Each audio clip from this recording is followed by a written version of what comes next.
এই ভিডিওটা শুরু করার আগে দুটো লাইন গান তো মাংতাই হ্যাঁ ভাই। ঈশ্বর কি তোমার আমার মিলন লিখতে পারতো না, ঈশ্বর কি তোমার আমার মিলন লিখতে পারতো না। বিশ্বাস করো এই গানটা এখনো শুনলে গায়ে কাঁটা দেয় ভাই। আমি সময় পেলেই এই গানটা শুনি, এই গানটা আমি আনন্দে শুনি, এই গানটা আমার মন খারাপ লাগলে শুনি, এই গানটা আমার যে কোনো রকম ফিলিংসে আমি শুনি। এই গানটা আমার এতটাই পছন্দের গান। আর এটা কোন সিনেমার গান? এটা প্রিয়তমার গান। ডিরেক্টর কে ছিলেন? হিমেল আশরাফ। কি বলেছিলেন? বেসিক্যালি একটা প্রেমের গল্প।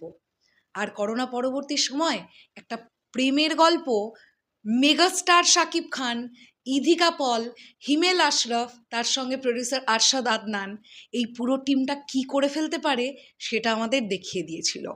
নতুন করে বলবার কিছু নেই। প্রিয়তমা নিয়ে হাজার একটা সমালোচনা থাকতে পারে, এই ক্রিটিক্সের ভালো লাগেনি, ওই রিভিউয়ারের ভালো লাগেনি, তাতে কচু ঘন্টা। দর্শক বুঝিয়ে দিয়েছিল তো একটা 2.5 কোটি টাকার সিনেমাকে 42 কোটি টাকা বক্স অফিস কালেকশন দিয়ে। সেই হিমেল আশরাফ আবার ফিরছেন প্রেমের গল্প দিয়ে। মেগাস্টার শাকিব খান আবারও হিমেল আশরাফের সিনেমার গল্পের হিরো। প্রিয়তমার পরে, রাজকুমারের পরে আবারও একটি নতুন সিনেমায় হিমেল আশরাফ ডিরেক্টর, মেগাস্টার শাকিব খান নায়ক আর প্রডিউসার। এই সিনেমা যে কি হতে যাচ্ছে, এই সিনেমা যে বাজেটের দিক থেকে বা কি হতে যাচ্ছে, আর প্রমোশনের দিক থেকে যে কি বিয়ন্ড লেভেলের যাবে, এই সিনেমাটা আলাদা লেভেলের কিছু হবে, আলাদা লেভেলের কিছু হবে। হ্যালো এভরিওয়ান, আমি পৌশালী। কত বড় ইন্ট্রোডাকশন দিয়েছি ভাই। তোমরা যারা এতক্ষণ আমার এই ইন্ট্রোডাকশনে ভেজর ভেজর শুনেছো, থ্যাংক ইউ সো মাচ তোমাদের সবাইকে। বাট এটা এতটাই এক্সাইটিং একটা মোমেন্ট আমাদের প্রত্যেকের জন্য। হিমেল আশরাফের সঙ্গে মেগাস্টার শাকিব খানের যে 2027-এ একটি নতুন ছবি আসবে, তার আভাস আমরা পেয়েছিলাম, কিন্তু আজকে অফিসিয়াল ঘোষণা হয়ে গেছে।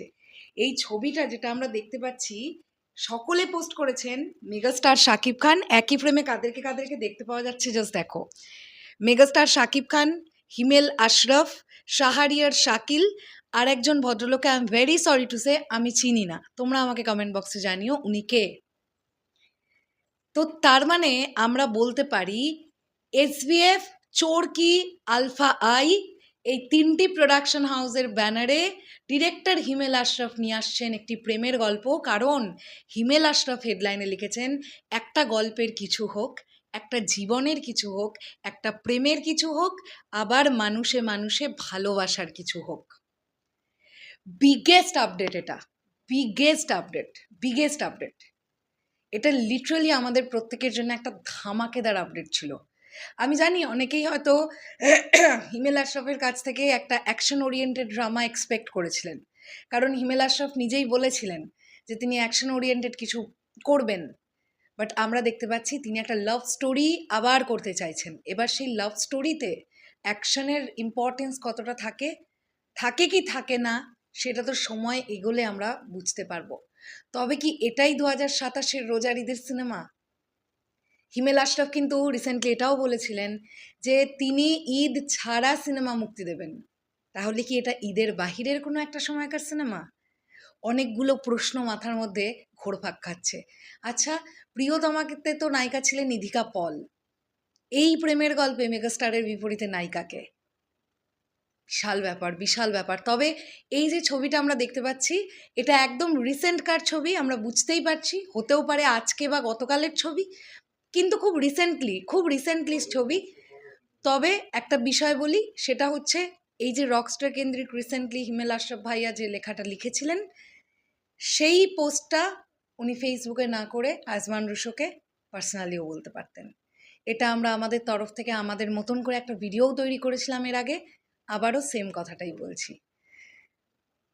তবে এই ফটোটা কিন্তু মেগাস্টার শাকিব খানের অফিসে। তার মানে আমরা কি ধরে নিতে পারি ছবিটা সাইনিং কমপ্লিট?